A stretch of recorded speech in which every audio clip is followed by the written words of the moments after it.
Everyone's obsessed with calendars, with signs, with control, like love needs an appointment slip and a warning label. You wake up every day thinking if you plan hard enough, behave well enough, hurt quietly enough, something magical will finally knock. But the funny thing about soulmates is they don't knock. They crash into your life while you're distracted, while you're tired, while you're convinced nothing good shows up without permission. They arrive in the middle of your mess, not after it's cleaned, and suddenly the loneliness you mastered starts laughing at you because all that waiting, all that pretending you were fine alone was just the quiet before something unpredictable decides to sit right next to you and change the rules you thought you understood. People like to believe love is polite, that it waits its turn, that it checks your schedule, your healing progress, your 5-year plan, and then decides whether now is convenient. That idea keeps everyone calm. It gives the illusion that if you just prepare enough, fix yourself enough, improve enough, wait enough, you'll earn the moment when love shows up. But love doesn't care about readiness. Timing isn't something it respects, because timing is a human invention, way to feel in control of things that were never meant to be controlled. You don't meet someone because the clock says it's time. You meet them because chaos finally finds a crack in your routine. Think about how obsessed people are with being ready. Ready emotionally, ready financially, ready mentally, ready after they've healed from the last disappointment, the last betrayal, the last version of themselves they're embarrassed by. They say things like, "I'm not looking right now," as if love is a job application they can pause, as if the universe listens to disclaimers, as if connection waits politely outside, scrolling on its phone until you give permission. But life doesn't work like that. The most important moments don't arrive when everything is stable. They arrive when you're distracted, when you're rebuilding, when you're barely holding it together and pretending that independence feels better than it actually does. Love ignores timing because timing is fear dressed up as logic. Now isn't the right time usually means I'm scared of losing control. Control over your routine, control over your emotions, control over the version of yourself you've carefully constructed to survive. You learn to manage loneliness. You organize it. You make it predictable. You convince yourself that being alone is peaceful, that not needing anyone makes you strong. And maybe it does for a while, but then something unexpected happens. Someone appears without warning, without context, without fitting into the timeline you designed. And suddenly your well-ordered solitude starts to feel loud, fragile, exposed. That's the part no one likes to admit. We don't fear love because it might fail. We fear it because it arrives before we feel ready to be seen. When love shows up unannounced, it doesn't meet the polished version of you. It meets the tired one, the guarded one, the one who still flinches at certain memories. And that's uncomfortable because timing was supposed to protect you from that exposure. Timing was supposed to give you time to rehearse, to fix the cracks, to become someone easier to love. But love doesn't want the rehearsed version. It never has. People who wait for perfect timing often end up waiting forever, not because love never comes, but because when it does, it doesn't match the fantasy. It doesn't arrive with fireworks and certainty and a clear instruction manual. It arrives quietly or awkwardly or inconveniently. Maybe you meet them when you're focused on survival, not romance. Maybe you meet them when you've sworn off hope and decided expectations only lead to disappointment. Maybe you meet them in a season where you're still angry at the world and suspicious of kindness. And that's exactly why it works, because it bypasses your defenses before you can raise them. Timing is something we use to delay vulnerability. Later feels safer than now. One day feels safer than this moment. But connection doesn't live in later. It lives in interruption. It lives in moments that derail your plans and force you to feel something before you've decided whether you're ready to feel it. That's why love feels dangerous. Not because it hurts, but because it removes your ability to schedule your courage. When something real enters your life without warning, it exposes how much of your identity is built around avoidance. How many rules you've created to protect yourself from disappointment. How many times you've told yourself you're fine alone, when what you really meant was you're afraid of wanting again. Love ignores timing because timing is a shield, and love has never been interested in shields. It wants honesty. Rawness, the version of you that hasn't been filtered through preparation and self-improvement checklists. And when it finally happens, when something unplanned collides with you, it doesn't ask whether now is convenient. It asks whether you're willing to feel, whether you're willing to risk looking foolish, whether you're willing to let go of the comfort of predictability for the discomfort of something real.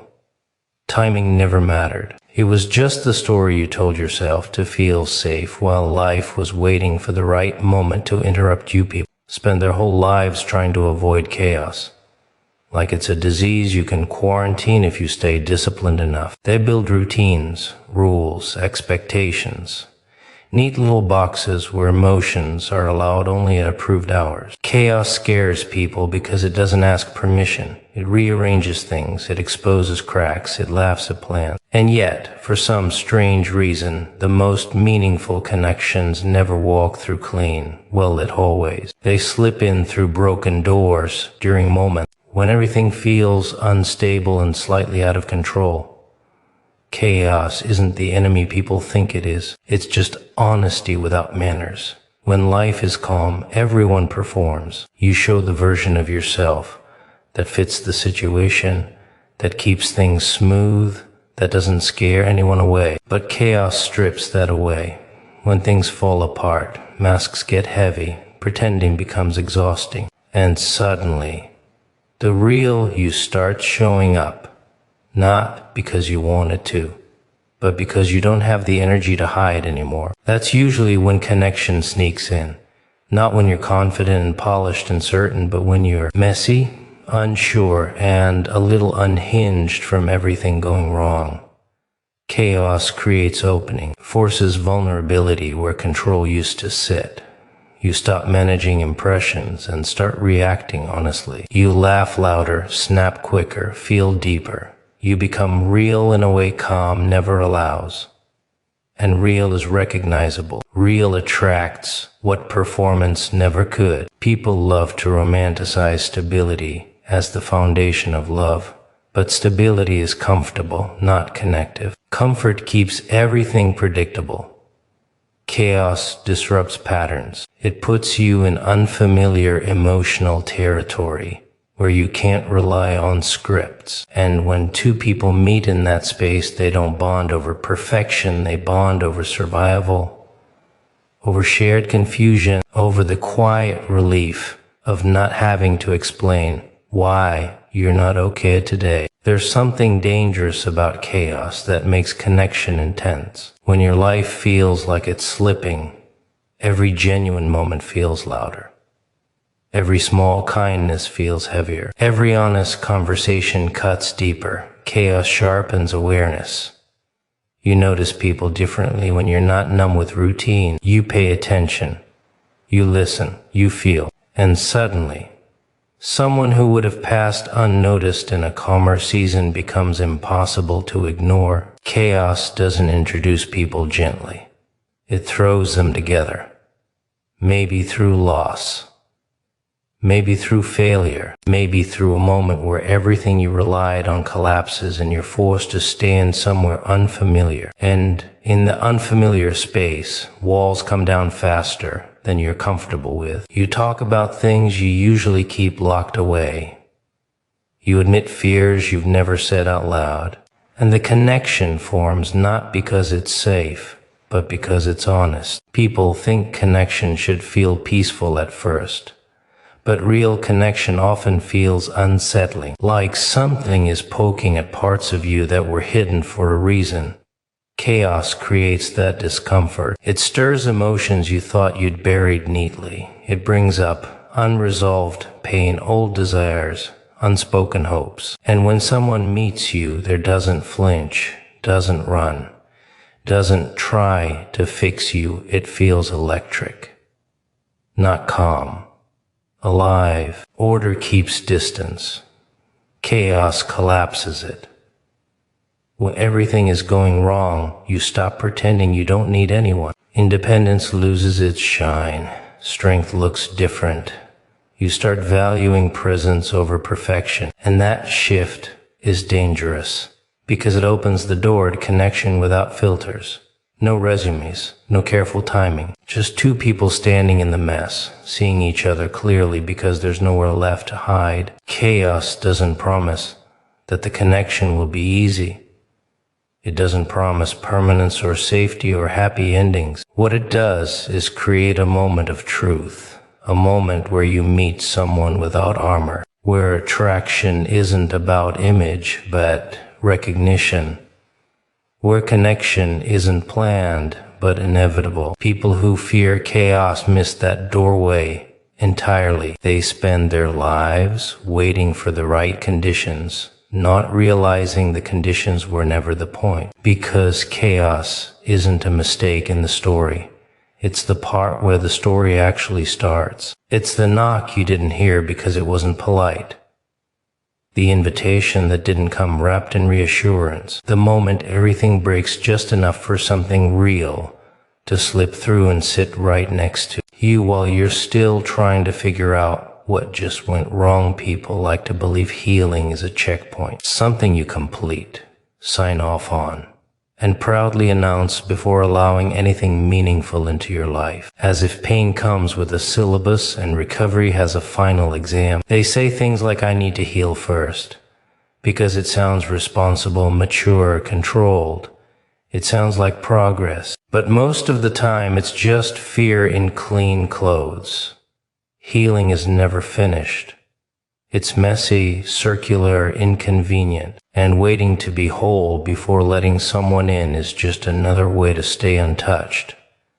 The truth is, no one arrives healed. They arrive coping. They arrive patched up with habits, distractions, humor, silence, routines that keep the worst parts quiet. People don't heal in isolation the way they pretend to. They survive there.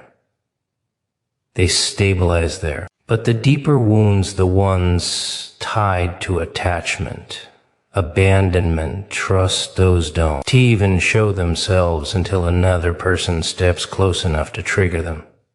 You can't heal a wound that hasn't been reopened. And love has a talent for reopening things you thought were under control.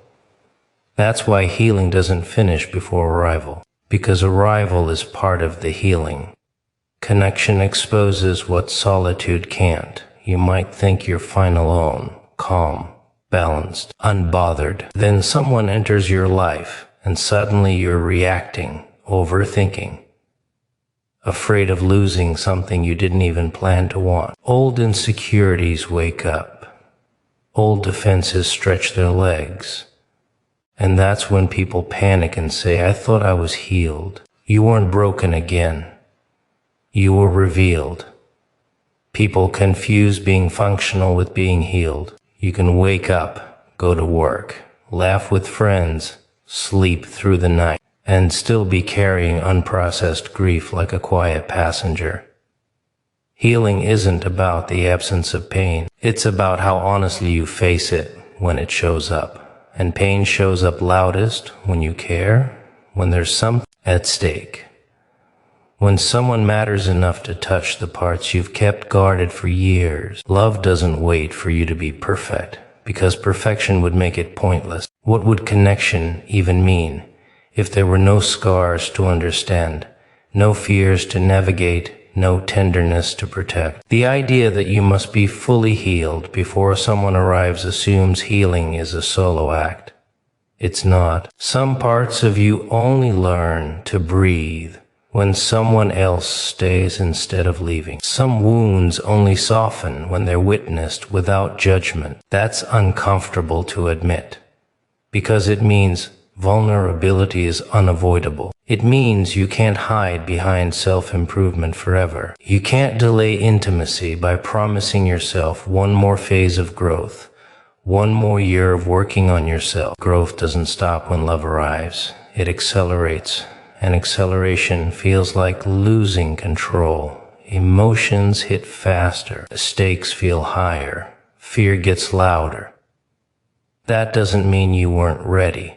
It means something real has entered the room. People who insist on finishing their healing before allowing connection often end up lonely and exhausted, constantly chasing a version of themselves that doesn't exist, because there will always be another layer, another memory, another trigger waiting patiently beneath the surface.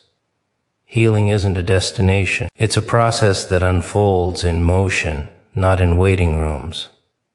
And love doesn't disrupt healing. It exposes where healing is still needed. There's something honest about letting someone meet you mid-process, not as a project, not as a fixer, but as a witness.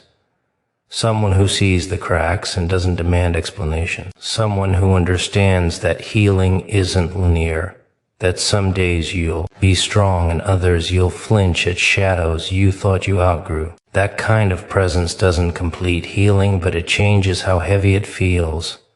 The fear isn't that you're not healed enough. The fear is that someone will see how unfinished you are and decide it's too much. So you delay, you polish, you wait. But the people who matter don't arrive looking for a finished product. They arrive looking for honesty, and honesty isn't clean.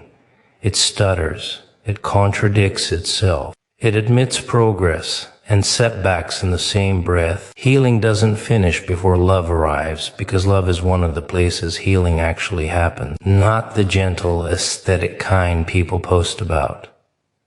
The kind that hurts a little. The kind that forces you to unlearn patterns that once kept you safe. The kind that makes you aware of how much you still feel, how deeply you still care, how alive the wounds still are when someone stands close enough to touch them. People pretend control is strength. They wear it like armor, polished and convincing, telling themselves that if they grip life tightly enough, nothing unexpected can hurt them. Control sounds responsible. It sounds mature. It sounds like discipline. But underneath all that confidence is fear, quietly begging not to be exposed. Control isn't power. It's a coping mechanism dressed up as wisdom. Everyone clings to routines because routines don't argue back. They wake up at the same time, sit in the same places, love in the same patterns, avoid the same risks. They convince themselves predictability equals safety. If they can anticipate every move, every outcome, every emotional reaction, then nothing can blindside them. That's the fantasy. The lie is thinking life ever agreed to those rules. Control exists because uncertainty terrifies people. Not knowing what's coming means not knowing how to protect yourself. It means admitting that no matter how smart, careful, or prepared you are, something can still walk into your life and rearrange everything without asking. So people manage instead of feel. They calculate instead of trust. They keep relationships at arm's length, not because they don't want connection, but because connection introduces variables they can't dominate. The funny thing is, control never actually stops pain. It just delays it and numbs it into something quieter. You don't avoid heartbreak by controlling your emotions. You just avoid depth. You don't avoid loss by planning every step. You just avoid attachment. And eventually that controlled life starts to feel hollow, like you're watching yourself exist instead of actually living. Control tells you to wait. Wait until you're stronger. Wait until you're safer. Wait until you're certain. But certainty never comes. It's another illusion layered on top of control to keep you from stepping into the unknown. People say they want guarantees, but what they really want is immunity. And there is no immunity from being human. When something real enters your life, control is the first thing it threatens. Because real connection doesn't follow scripts. It doesn't behave. It doesn't stay in its lane. It makes you care before you've decided whether caring is convenient. It makes you vulnerable before you've built defenses.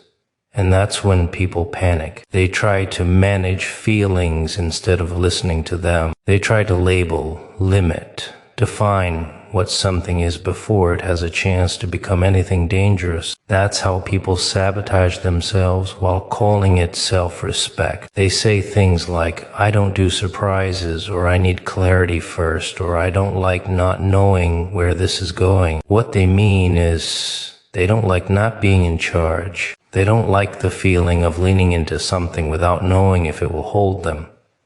But leaning is the whole point. Trust doesn't exist where control dominates.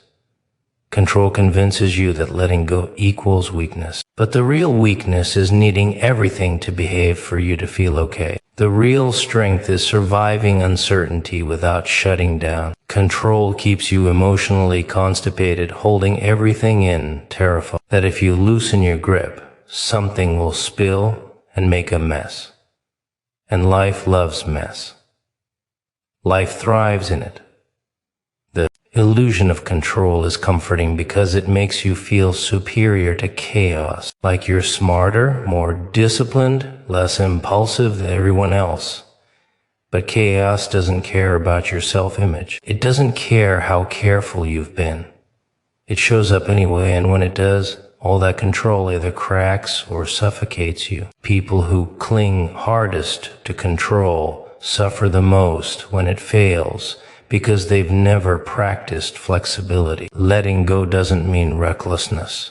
It means honesty. It means admitting you don't actually know what's best for you all the time. It means accepting that some of the most important things in life can't be optimized, timed, or protected without losing what makes them meaningful. Love, especially, can't be controlled without being ruined. The moment you try to cage it, it turns into something smaller, quieter, safer, and completely empty. Control tells you you're protecting yourself, but most of the time you're just protecting your comfort. You're protecting your image.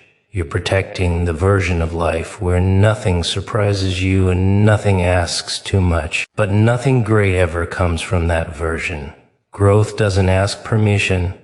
Connection doesn't submit proposals. They arrive messy and inconvenient and alive. And when something unplanned steps into your life and laughs at your rules, you feel exposed, stripped, unsteady. That's not failure.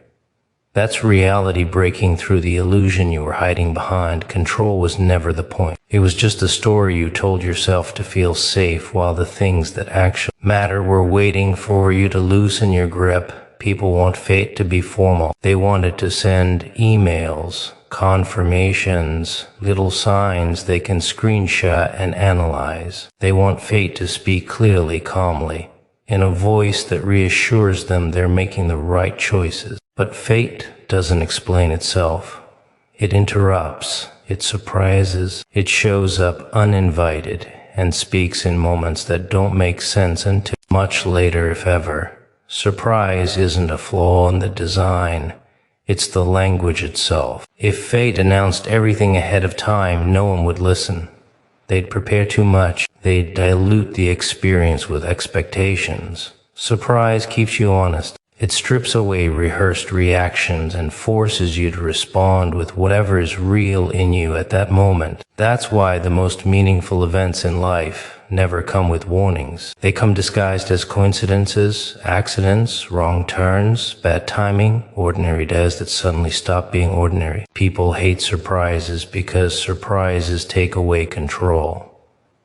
They don't let you choose the mask you're wearing. They don't give you time to decide how brave or detached or indifferent you want to appear. When something unexpected happens, your instincts answer before your ego can intervene.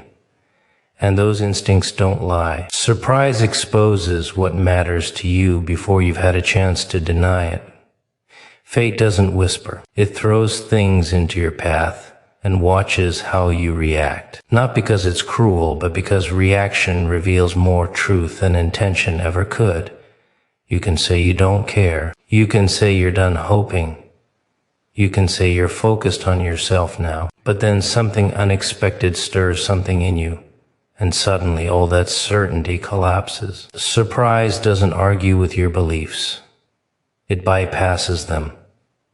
That's why fate doesn't arrive when you're looking straight at it. It arrives when your guard is down, when you're distracted, when you've given up trying to control outcomes and are just surviving the day. Surprise needs that opening. If you're too focused on anticipation, you miss the moment entirely. Fate isn't theatrical. It doesn't announce its entrance. It just sits there and waits for you to notice the shift. People try to read signs like they're puzzles meant to be solved, but fate doesn't speak in riddles. It speaks in disruption, in moments that don't fit the plan, in people who don't match your checklist, in feelings that show up before logic approves them. Surprise is how fate keeps you from negotiating with it. You don't get to debate whether this is the right time, or the right person, or the right version of yourself. You just feel it, and feeling is harder to manipulate than that. Surprise also levels the field. It doesn't care how prepared you think you are. It doesn't reward strategy. It treats everyone the same by catching them off guard. That's the fairness of it. No one gets an advantage. No one gets a preview. And in that moment of shock, when expectations are useless, something genuine has room to exist. Authentic reactions are born in surprise, not planning. Fate uses surprise because surprise forces presence. You can't live in the past or the future when something unexpected happens. You're dragged into the now, whether you like it or not. And presence is where connection lives. That's where recognition happens. Not recognition of someone else, but recognition of yourself, of what you're capable of feeling, of what still moves you, of what scares you, because it matters. People often say, I didn't see it coming, like it's a mistake, like fate failed to give them enough information. But not seeing it coming is the point. If you saw it coming, you would have built walls. You would have managed expectations. You would have protected yourself from the full impact. Surprise is how fate slips past your defenses and delivers something that actually reaches you. There's a reason the moments that define people are the ones they never planned. The phone call that changes everything. The meeting that feels accidental. The realization that hits in the middle of an ordinary routine. Surprise doesn't just bring things to you.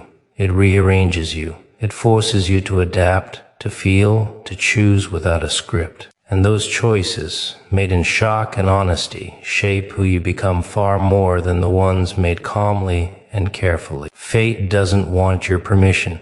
It doesn't want your approval. It wants your attention. And surprise is the fastest way to get it. When something unannounced steps into your life, it's not asking you to understand it immediately. It's asking you to stay present long enough to feel what it's doing to you. That feeling, raw and unfiltered, is the message. People who fear surprise try to dull life into predictability, but predictability is mute. It says nothing new. It teaches nothing. Fate speaks in moments that make your heart skip, your breath catch, your thoughts scatter. It speaks in interruptions that don't make sense until you stop trying to control the meaning. Surprise isn't chaos for no reason. It's communication without translation, truth without rehearsal, a message delivered straight to the part of you that still knows how to listen. People spend so much time becoming versions of themselves they think are acceptable that they forget what it feels like to be seen without performance. They curate personalities like displays, showing only what feels safe, impressive, or harmless. Being put together becomes a survival tactic. You learn which parts of yourself get approval and which parts get silence. And over time, you hide the rest so well you almost forget they're there. Almost. The unexpected doesn't care about the version you've rehearsed. It doesn't respond to polish or control. It doesn't fall for the character you play to be liked. When something arrives without warning, it bypasses your preparation and meets the raw material underneath. The unfiltered reactions, the nervous humor, the hesitation, the curiosity you didn't plan to feel, the parts of you that only show up when you don't have time to hide them. That's why the unexpected sees you as you are, not as you want to be perceived, not as you've learned to present yourself, but as you exist in real time. Surprise strips away strategy. You don't get to choose your words carefully. You don't get to manage the impression. You respond instinctively, and instincts tell the truth long before logic steps in to clean things up. People fear that level of visibility. They say they want to be understood, but what they really want is to be admired without being examined too closely. Being seen means being exposed, and exposure feels dangerous when you've spent years protecting yourself with distance and control. The unexpected doesn't ask whether you're comfortable with that exposure. It just shows up and watches who you become in its presence. When something unplanned enters your life, it doesn't fall in love with your resume.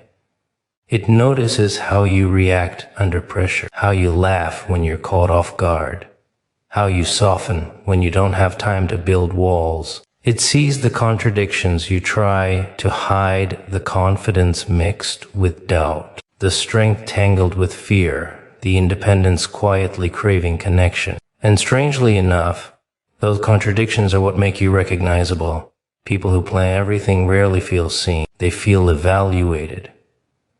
They feel measured against expectations they helped create. But when something unexpected finds you, there's no standard to meet, no role to play, no checklist to satisfy. You're just there, responding honestly, sometimes awkwardly, sometimes imperfectly, and that honesty carries a kind of clarity nothing rehearsed can match.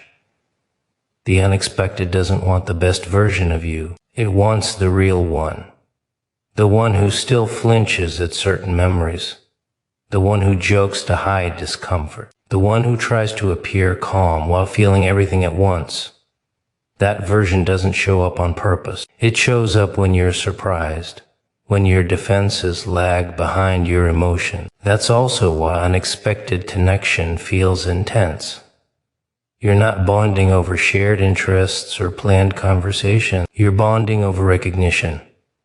Over the quiet moment where someone notices you without you having to explain yourself, where they respond to who you are, not who you intended to be.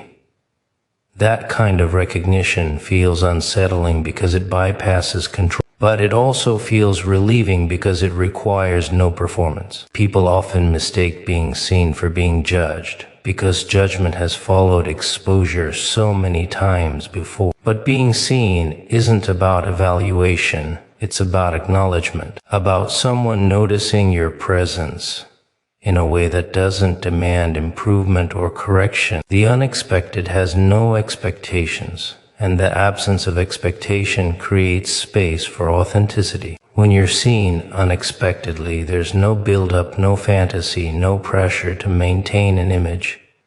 You don't have time to impress. You don't have time to retreat.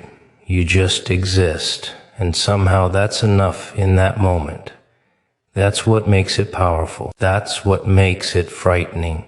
Because once you've been seen like that, pretending becomes harder. You become aware of the gap between who you are and who you present, and that awareness doesn't go away easily. The unexpected doesn't choose you because you're perfect.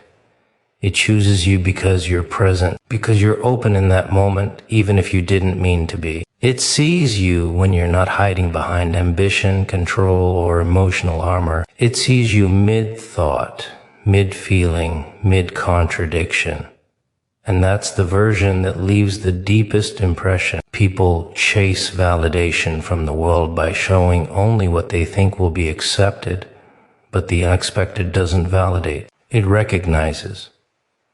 And recognition hits deeper than praise ever could. It makes you feel exposed and understood at the same time, which is confusing, uncomfortable, and addictive, because once someone has seen you without filters, being unseen again starts to feel unbearable. That's why the unexpected matters, not because it's dramatic or romantic or chaotic, but because it meets you before you can disappear behind your defenses. It finds you unprepared, unguarded, unfinished. It doesn't ask for the mask. It doesn't wait for improvement.